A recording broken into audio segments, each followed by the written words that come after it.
ನಮಸ್ಕಾರ ಸ್ನೇಹಿತರೆ. ಪ್ರತಿ ಬಾರಿ ಕಾಂಗ್ರೆಸ್ ಮತ್ತು ಬಿಜೆಪಿಯ ನಡುವೆ ಜಿದ್ದಾಜಿದ್ದಿಗೆ ಕಾರಣವಾಗಿದ್ದಂತಹ ಶಿವಮೊಗ್ಗ ಲೋಕಸಭಾ ಕ್ಷೇತ್ರ ಈ ಬಾರಿ ತ್ರಿಕೋನ ಸ್ಪರ್ಧೆಗೆ ಸಾಕ್ಷಿಯಾಗಿತ್ತು. ಅದಕ್ಕೆ ಕಾರಣ ಏನಪ್ಪಾ ಅಂದ್ರೆ ಈಶ್ವರಪ್ಪನವರ ಬಂಡಾಯ ಸ್ಪರ್ಧೆಯಿಂದಾಗಿ ಬಹಳಷ್ಟು ಲೆಕ್ಕಾಚಾರಗಳು ಗರಿಗೆದರಿತ್ತು. ಈ ಬಾರಿ ಈಶ್ವರಪ್ಪನವರು ರಾಘವೇಂದ್ರ ಅವರನ್ನು ಸೋಲಿಸ್ತಾರೆ. ಅವರು ಗೆಲ್ಲದೆ ಹೋದ್ರು ಕಾಂಗ್ರೆಸ್ ಅಭ್ಯರ್ಥಿಯ ಗೆಲುವಿಗೆ ಕಾರಣರಾಗ್ತಾರೆ ಅಂತ.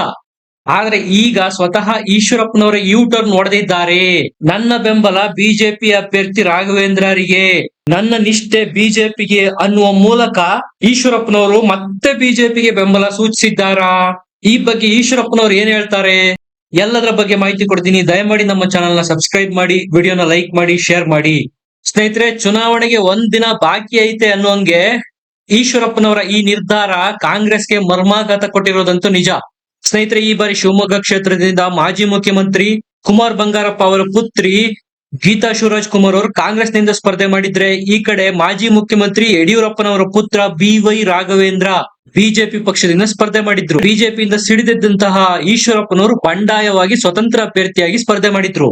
ಈಶ್ವರಪ್ಪನವರು ಸ್ಪರ್ಧೆ ಮಾಡದೇ ಇದ್ರೆ ಇಷ್ಟೊಂದು ಹೈ ವೋಲ್ಟೇಜ್ ಅಂತೇಳಿ ಈ ಕ್ಷೇತ್ರ ಈ ಬಾರಿ ಕರೆಸ್ಕೊಳ್ತಾ ಇರ್ಲಿಲ್ಲ. ಯಾವಾಗ ಈಶ್ವರಪ್ಪನವರು ಬಂಡಾಯವಾಗಿ ನಾನು ಸ್ಪರ್ಧೆ ಮಾಡ್ತೀನಿ ಅಂತ ಘೋಷಣೆ ಮಾಡಿದ್ರು, ಆಗ ಬಂತು ನೋಡಿ ಒಂದು ಕಳೆ. ರಾಷ್ಟ್ರೀಯ ನಾಯಕರು ಅಲವತ್ಕೊಂಡ್ರು ಕೂಡ ಈಶ್ವರಪ್ಪನವರು ಸೊಪ್ಪು ಹಾಕದೆ ಚುನಾವಣೆಗೆ ಸ್ಪರ್ಧೆ ಮಾಡಿದ್ರು. ಬಿಜೆಪಿ ಅವ್ರು ಏನ್ ಅನ್ಕೊಂಡಿದ್ರು, ಈಶ್ವರಪ್ಪನವರು ಎದುರಿಸೋದಕ್ಕೋಸ್ಕರ ನಾಮಪತ್ರ ಸಲ್ಲಿಸಿದ್ದಾರೆ ಅಂತ, ನಾಮಪತ್ರ ಹಿಂತೆಗೆದುಕೊಳ್ತಾರೆ ಅಂತ ಅನ್ಕೊಂಡಿದ್ರು. ನಾಮಪತ್ರನೂ ಹಿಂತೆಗೆದುಕೊಳ್ಳಲಿಲ್ಲ. ನಾಮಪತ್ರ ಹಿಂತೆಗೆದುಕೊಳ್ಳುವ ಮೂಲಕ ಬೆಂಬಲ ಸೂಚಿಸಬಹುದು ಅಂತ ಲೆಕ್ಕಾಚಾರ ಹಾಕಿದ್ದಂತ ಬಿಜೆಪಿಗರಿಗೆ ಈಶ್ವರಪ್ಪನವರು ಶಾಕ್ ಕೊಟ್ಟಿದ್ರು. ಓದಲ್ಲಿ ಬಂದಲ್ಲಿ ಕುಂತಲ್ಲಿ ನಿಂತಲ್ಲೆಲ್ಲ ಯಡಿಯೂರಪ್ಪ ಮತ್ತು ಅವರ ಫ್ಯಾಮಿಲಿಯ ವಿರುದ್ಧ ವಾಗ್ಬಾಣಗಳನ್ನು ಬೀಸ್ತಾ ಇದ್ರು. ಬಹುತೇಕರು ಏನ್ ಅನ್ಕೊಂಡಿದ್ರು, ಈ ಬಾರಿ ಈಶ್ವರಪ್ಪನವರು ಅಟ್ಲೀಸ್ಟ್ ಒಂದ್ 40-50 ಸಾವಿರ ಓಟ್ ಆದ್ರೂ ತೆಗೆದುಕೊಳ್ತಾರೆ, ಆ ಮೂಲಕ ತಾವು ಗೆಲ್ಲದೇ ಇದ್ರು ಬಿ.ವೈ. ರಾಘವೇಂದ್ರ ಅವರ ಸೋಲಿಗೆ ಕಾರಣ ಆಗ್ತಾರೆ ಅನ್ನೋ ಲೆಕ್ಕಾಚಾರಗಳು ಶಿವಮೊಗ್ಗ ಲೋಕಸಭಾ ಕ್ಷೇತ್ರದ ಮತದಾರರು ಹಾಕ್ತಾ ಇದ್ರು. ಆದ್ರೆ ಈಗ ಬರ್ತಾ ಇರೋ ಮಾಹಿತಿ ಏನಪ್ಪಾ ಅಂದ್ರೆ, ಈಶ್ವರಪ್ಪನವರು ಅತ್ಯಂತ ದೊಡ್ಡ ನಿರ್ಧಾರ ತೆಗೆದುಕೊಂಡಿದ್ದಾರೆ. ಅದು ಕಾಂಗ್ರೆಸ್ ಪರವಾಗಿ ಅಲ್ಲ ಅಥವಾ ತಮ್ಮ ಪರವಾಗಿ ಅಲ್ಲ, ಮಾತೃ ಪಕ್ಷ ಬಿಜೆಪಿಯ ಪರವಾಗಿ. ಇದು ಕಾಂಗ್ರೆಸ್ಸಿಗರಿಗೆ ಅನ್ಎಕ್ಸ್ಪೆಕ್ಟೆಡ್ ಶಾಕು. ಚುನಾವಣಾ ಕಣದಿಂದ ನಾನು ತಟಸ್ಥನಾಗಿರ್ತೇನೆ, ನ್ಯೂಟ್ರಲ್ ಆಗಿರ್ತೇನೆ, ನನ್ನ ಬೆಂಬಲ ಬಿಜೆಪಿ ಅಭ್ಯರ್ಥಿ ಬಿ.ವೈ. ರಾಘವೇಂದ್ರರಿಗೆ, ನನಗೆ ಯಾರೆಲ್ಲ ವೋಟ್ ಹಾಕಬೇಕಂತಿದಿರೋ ಅವರೆಲ್ಲ ಬಿಜೆಪಿ ಅಭ್ಯರ್ಥಿ ಬಿ.ವೈ. ರಾಘವೇಂದ್ರ ಅವರಿಗೆ ಮತ ಚಲಾಯಿಸಿ ಅನ್ನೋ ಮನವಿಯನ್ನು ಮಾಡಿದ್ದಾರೆ ಅನ್ನುವಂತ ಪೋಸ್ಟರ್ಗಳು ನಿನ್ನೆ ರಾತ್ರಿ ಎಲ್ಲ ಶಿವಮೊಗ್ಗದಾದ್ಯಂತ ಹರಿದಾಡಿತ್ತು. ವಾಟ್ಸ್ಆಪ್ ಗಳಲ್ಲಿ, ಸೋಷಿಯಲ್ ಮೀಡಿಯಾಗಳಲ್ಲಿ ಇದೆಲ್ಲ ಶೇರ್ ಆಗಿತ್ತು. ನನ್ನ ವಿರೋಧ ಇರೋದು ಅಪ್ಪ ಮಕ್ಕಳ ವಿರುದ್ಧ, ಅಂದ್ರೆ ಯಡಿಯೂರಪ್ಪ ಮತ್ತು ಅವರ ಪುತ್ರರ ವಿರುದ್ಧ, ಬಿಜೆಪಿಯ ವಿರುದ್ಧ ಅಲ್ಲ. ನಾನು ಬಿ.ವೈ. ರಾಘವೇಂದ್ರ ಅವರನ್ನು ಸೋಲಿಸಬೇಕು ಅನ್ನುವ ಉದ್ದೇಶದಿಂದ ಸ್ಪರ್ಧೆ ಮಾಡಿದ್ದು ನಿಜ. ಆದರೆ ಈಗ ಗೆಲುವಿನ ಸೂಚನೆ ಸಿಗ್ತಾ ಇರೋದು ಕಾಂಗ್ರೆಸ್ ಅಭ್ಯರ್ಥಿ ಗೀತಾ ಶಿವರಾಜ್ ಕುಮಾರ್ದು. ನಾನೇ ನನ್ನ ಕೈಯಾರೆ ಕಾಂಗ್ರೆಸ್ಗೆ ಅನುಕೂಲ ಮಾಡಿಕೊಟ್ಟಂತಾಗತ್ತೆ. ಈ ಮೂಲಕ ದೇಶದ್ರೋಹಿ, ದೇಶ ವಿರೋಧಿ ಕಾಂಗ್ರೆಸ್ ಪಕ್ಷನ ಆಡಳಿತಕ್ಕೆ ನಾನೇ ತಂದಂತಾಗತ್ತೆ.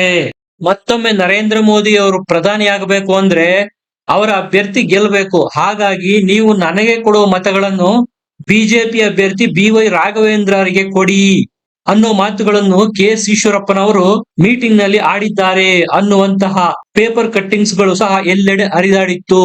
ನನಗೆ ನನ್ನ ಹಿತಕ್ಕಿಂತ ದೇಶದ ಹಿತ ಮುಖ್ಯ. ನರೇಂದ್ರ ಮೋದಿ ಅವರಿಗಾಗಿ ನಾನು ಯಾವ ತ್ಯಾಗಕ್ಕೆ ಬೇಕಾದ್ರೂ ಸಿದ್ಧ. ಬಿಜೆಪಿಯ ಅಧಿಕೃತ ಅಭ್ಯರ್ಥಿಯಾಗಿರುವಂತಹ ಬಿ.ವೈ. ರಾಘವೇಂದ್ರ ಅವರ ಗೆಲುವಿಗೆ ಯಾವುದೇ ತೊಡಕಾಗಬಾರದು ಅನ್ನುವಂತ ಕಾರಣಕ್ಕಾಗಿ ನೀವು ನನಗೆ ಕೊಡಲಿರುವ ಓಟ್ಗಳನ್ನೆಲ್ಲ ಬಿಜೆಪಿ ಅಭ್ಯರ್ಥಿಗೆ ಕೊಡಿ ಅನ್ನುವ ಮನವಿ ಮಾಡಿದ್ದಾರೆ ಅಂತ ಹೇಳಲಾಗುವ ಪೋಸ್ಟರ್ ಗಳೆಲ್ಲ ವಾಟ್ಸ್ಆಪ್ ಗಳಲ್ಲಿ ಹರಿದಾಡಿತ್ತು. ನಾನು ನನ್ನ ಜೀವಮಾನದ ಪೂರ್ತಿ ಕಾಂಗ್ರೆಸ್ ಪಕ್ಷನ ವಿರೋಧಿಸಿಕೊಂಡೇ ಬಂದಿದ್ದೀನಿ. ಈಗ ನನ್ನಿಂದನೇ ಕಾಂಗ್ರೆಸ್ ಪಕ್ಷಕ್ಕೆ ಅನುಕೂಲ ಆಗೋದು ಬೇಡ. ನಾನು ಪಕ್ಷಕ್ಕೆ ಸದಾ ನಿಷ್ಠನಾಗಿರ್ತೇನೆ. ಹಾಗಾಗಿ ನನ್ನ ಮತಗಳನ್ನು ಬಿ.ವೈ. ರಾಘವೇಂದ್ರ ಅವರಿಗೆ ಕೊಡಿ ಅನ್ನುವಂತ ಮನವಿಯನ್ನು ಮಾಡಿದ್ದಾರೆ ಅಂತ ಹೇಳಲಾಗಿತ್ತು. ಸ್ನೇಹಿತರೆ, ಈ ಬಾರಿಯ ಶಿವಮೊಗ್ಗ ಲೋಕಸಭಾ ಕ್ಷೇತ್ರದಲ್ಲಿ ಕಾಂಗ್ರೆಸ್ ಒಂದು ದೊಡ್ಡ ಹೋಪ್ ಇಟ್ಕೊಂಡಿತ್ತು. ಅದು ಯಾವಾಗ ಕೆ.ಎಸ್. ಈಶ್ವರಪ್ಪನವರು ನಾನು ಸ್ಪರ್ಧೆ ಮಾಡ್ತೀನಿ ಅಂತ ಘೋಷಣೆ ಮಾಡಿದ್ರು, ಕಾಂಗ್ರೆಸ್ಗೆ ಮರುಭೂಮಿನಲ್ಲಿ ಓಯಸಿಸ್ ಸಿಕ್ಕಂಗಾಗಿತ್ತು. ಯಾಕಂದ್ರೆ ಈ ಹಿಂದೆ ಬಿ.ವೈ. ರಾಘವೇಂದ್ರ ಅವರನ್ನು ಏಕಾಂಗಿಯಾಗಿ ನೇರ ಹಣಾಹಣಿನಲ್ಲಿ ಸೋಲಿಸೋದಕ್ಕೆ ಆಗೋದಿಲ್ಲ ಅನ್ನೋದು ಸ್ವತಃ ಕಾಂಗ್ರೆಸ್ ಪಕ್ಷಕ್ಕೆ ಅರಿವಾಗಿತ್ತು. ಇದೆಲ್ಲವಕ್ಕೂ ಪೋಷಣೆ ಎಂಬಂತೆ ಈಶ್ವರಪ್ಪನವರು ಬಂಡಾಯ ಎದ್ರು ಯಡಿಯೂರಪ್ಪ ಮತ್ತು ಅವರ ಪುತ್ರರ ವಿರುದ್ಧ ಕಂಟಿನ್ಯೂಸ್ ಆಗಿ ವಾಗ್ದಾಳಿ ನಡೆಸ್ತಾ ಬಂದ್ರು. ಈ ಎಲ್ಲ ಬೆಳವಣಿಗೆಗಳು ಎಲ್ಲೋ ಒಂದ್ ಕಡೆ ಕಾಂಗ್ರೆಸ್ಗೆ ಗೆಲುವಿನ ಆಸೆಯನ್ನು ಚಿಗುರಿಸಿದ್ದಂತೂ ನಿಜ. ಈ ಎಲ್ಲದರ ನಡುವೆ ಈಗಾಗಿರ್ತಕ್ಕಂಥ ಬೆಳವಣಿಗೆ ಈಶ್ವರಪ್ಪನವರು ಮತ್ತೆ ಮಾತೃ ಪಕ್ಷಕ್ಕೆ ನಮ್ಮ ಬೆಂಬಲವನ್ನು ಸೂಚಿಸಿದ್ದಾರೆ ಅಂತ ಹರಿದಾಡ್ತಾ ಇರತಕ್ಕಂಥ ಈ ಸುದ್ದಿ ಏನಾದ್ರೂ ನಿಜ ಆಗಿದ್ರೆ ಇದು ಕಾಂಗ್ರೆಸ್ಗೆ ಮರ್ಮಾಘಾತ ಕೊಡೋದಂತೂ ಗ್ಯಾರಂಟಿ. ಈಶ್ವರಪ್ಪನವರೇನಾದ್ರೂ ಈ ನಿರ್ಧಾರನ ಕೈಗೊಂಡಿದ್ದೇ ಆಗಿದ್ರೆ, ಇದು ನಿಜವೇ ಆಗಿದ್ರೆ ನಿಶ್ಚಿತವಾಗಿ ಫಲಿತಾಂಶ ಒಂದ್ ಸೈಡ್ ಆಗೋದ್ರಲ್ಲಿ ಯಾವುದೇ ಅನುಮಾನಗಳು ಇಲ್ಲ. ಯಾಕಂದ್ರೆ ಖುದ್ದು ಗೀತಾ ಶಿವರಾಜ್ ಕುಮಾರ್ ಅವರ ಅಣ್ಣ ಕುಮಾರ್ ಬಂಗಾರಪ್ಪನವರೇ ಹೇಳ್ಬಿಟ್ಟಿದ್ದಾರೆ ಕಾಂಗ್ರೆಸ್ನ ಅಭ್ಯರ್ಥಿ ಡಮ್ಮಿ ಅಭ್ಯರ್ಥಿ ಅಂತ. ಕಳೆದ ಬಾರಿ 2014ರಲ್ಲಿ ಯಡಿಯೂರಪ್ಪ ಅವರ ವಿರುದ್ಧ ಸ್ಪರ್ಧೆ ಮಾಡಿ ಗೀತಾ ಶಿವರಾಜ್ ಕುಮಾರ್ ಅವರು 3ನೇ ಸ್ಥಾನಕ್ಕೆ ತಳ್ಳಲ್ಪಟ್ಟಿದ್ರು. ಸೋತ ನಂತರ ಯಾವತ್ತೂ ಶಿವಮೊಗ್ಗದ ಕಡೆಗೆ ತಿರುಗಿಯೂ ನೋಡದಂತಹ ಗೀತಾ ಶಿವರಾಜ್ ಕುಮಾರ್ ಅವರು ಈಗ ಮತ್ತೊಮ್ಮೆ ಎಲೆಕ್ಷನ್ಗೆ ನಿಂತಿದ್ದೇನೆ ಅನ್ನುವ ಕಾರಣಕ್ಕೆ ಶಿವಮೊಗ್ಗ ಕ್ಷೇತ್ರದಲ್ಲಿ ಓಡಾಡ್ತಾ ಇದ್ದಾರೆ. ಇವರಿಗೆ ಮತ ಕೊಟ್ರೆ ನಮ್ಮ ಮತಕ್ಕೆ ನ್ಯಾಯ ದೊರಕೋದು ಕಷ್ಟ ಅನ್ನುವ ಮಾತುಗಳನ್ನು ಆ ಕ್ಷೇತ್ರದ ಜನ ಆಡಿಕೊಳ್ತಾ ಇದ್ದಾರೆ. ಹಾಗಾಗಿ ಗೀತಾ ಶಿವರಾಜ್ ಕುಮಾರ್ ಅವರಿಗೆ ಈ ಬಾರಿ ಮತ ಕೊಡೋದಿಲ್ಲ ಅನ್ನೋದು ಬಿಜೆಪಿಗರ ವಾದ. ಸ್ನೇಹಿತರೆ, ಆದ್ರೆ ಈಶ್ವರಪ್ಪನವರು ಈ ಎಲ್ಲ ವಿಚಾರಗಳನ್ನು ಸ್ಪಷ್ಟವಾಗಿ ಅಲ್ಲಗಳೆದಿದ್ದಾರೆ. ಅವ್ರು ಏನ್ ಹೇಳ್ತಾರೆ ಒಮ್ಮೆ ಕೇಳ್ಕೊಂಡು ಬನ್ನಿ. ಮಾಹಿತಿ ಇಷ್ಟ ಆಗಿದ್ರೆ ವಿಡಿಯೋನ ಲೈಕ್ ಮಾಡಿ, ಶೇರ್ ಮಾಡಿ, ನಮ್ಮ ಚಾನೆಲ್ ನ ಸಬ್ಸ್ಕ್ರೈಬ್ ಮಾಡಿ. ನನಗಿದೆ ಈ ಮಧ್ಯೆ ಒಂದು ನೀಚ ಕೆಲಸವನ್ನ ಬಿಜೆಪಿ ಅಭ್ಯರ್ಥಿಯಾದ ರಾಘವೇಂದ್ರ ಅವ್ರ ಕಡೆಯಿಂದ ಮಾಡ್ತಾ ಇದ್ದಾರೆ. ಅವರು ನಾನು ಅವ್ರ ಪರವಾಗಿ ಪ್ರಚಾರ ಮಾಡಿದ್ದೀನಿ ಅನ್ನಂತ ಯಾವುದೋ ಹಳೆ ಕ್ಯಾಸೆಟ್ ಇಟ್ಕೊಂಡು ಅದನ್ನ ಅಪಪ್ರಚಾರ ಮಾಡ್ತಿರ್ತೀರಾ. ಇಷ್ಟು ನೀಚ ಮಟ್ಟಕ್ಕೆ ಅವ್ರು ಇಳಿತಾರೆ ಅಂತ ನಾನು ಅನ್ಕೊಂಡಿರ್ಲಿಲ್ಲ. ಸೋಲು ಅವ್ರಿಗೆ ಗ್ಯಾರಂಟಿ ಆದ ತಕ್ಷಣ ಈ ದಿಕ್ಕಲ್ಲಿ ಪ್ರಯತ್ನ ನಡೆಸ್ತಾ ಇದ್ದಾರೆ. ನಾನು ಯಾವುದೇ ಕಾರಣಕ್ಕೂ ಕೂಡ ಚುನಾವಣೆಯಿಂದ ವಾಪಸ್ ಹೋಗೋ ಪ್ರಶ್ನೆ ಇಲ್ಲ. ಜನ ನನ್ನನ್ನ ಲೋಕಸಭಾ ಸದಸ್ಯರಾಗಿ ಮಾಡಬೇಕು ಅಂತ ತೀರ್ಮಾನ ಮಾಡಿ ಮತದಾನಕ್ಕೆ ತಯಾರಾಗ್ತಿರೋಂಥ ಸಂದರ್ಭದಲ್ಲಿ ಈ ರೀತಿ ಅಪಪ್ರಚಾರಗಳು ಸಾಕಷ್ಟು ನಡೀತಾ ಇದೆ. ನಾನು ಚುನಾವಣೆ ನಿಂತಿದ್ದೀನಿ. ಈಗಾಗಲೇ ಜನ ನನ್ನನ್ನು ಗೆಲ್ಲಿಸ್ಬೇಕು ಅಂತ ತೀರ್ಮಾನ ಮಾಡಿದ್ದಾರೆ. ಹಾಗಾಗಿ ಈ ಚುನಾವಣೆಯಲ್ಲಿ ನನ್ನ ಕ್ರಮ ಸಂಖ್ಯೆ 8.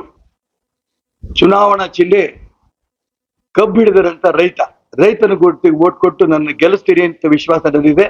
ನಾನು ನಿಮಗೆ ಪ್ರಾರ್ಥನೆ ಮಾಡ್ತೀನಿ, ನನ್ನ ಗೆಲ್ಲಿಸಿ ನರೇಂದ್ರ ಮೋದಿ ಪ್ರಧಾನಮಂತ್ರಿ ಮಾಡೋದಕ್ಕೆ ನಿಮ್ಮ ಪರವಾಗಿ ಲೋಕಸಭೆ ನಾನು ಕೈ ಎತ್ತಿದ್ದೀನಿ ಅನ್ನೋ ಅಂಶವನ್ನ ಈ ಸಂದರ್ಭದಲ್ಲಿ ಹೇಳಕ್ಕೆ ಇಷ್ಟಪಡ್ತೀನಿ. ಎಲ್ರಿಗೂ ನಮಸ್ಕಾರ. ಗೊತ್ತಿಲ್ಲ ಹಳೇದೋ ಹೊಸದೋ, ಈ ರೀತಿ ನೀಚತನದ ಅಪಪ್ರಚಾರ ಇದೆಯಲ್ಲ, ಕರ್ನಾಟಕ ರಾಜ್ಯದ ಇತಿಹಾಸದಲ್ಲಿ, ದೇಶದ ಇತಿಹಾಸದಲ್ಲಿ ನಡೆದೇ ಬಿಟ್ಟು ಗೊತ್ತಿಲ್ಲ. ಕರ್ನಾಟಕ ರಾಜ್ಯದ ಇತಿಹಾಸದಲ್ಲಿ ಚುನಾವಣೆ ಹಿಂದಿನ ದಿನ ನಿನ್ನೆಯಿಂದ ಈ ರೀತಿ ಅಪಪ್ರಚಾರ ಶುರು ಮಾಡಿದ್ದಾರೆ, ಷಡ್ಯಂತ್ರ ನಡೆಸ್ತಾ ಇದ್ದಾರೆ.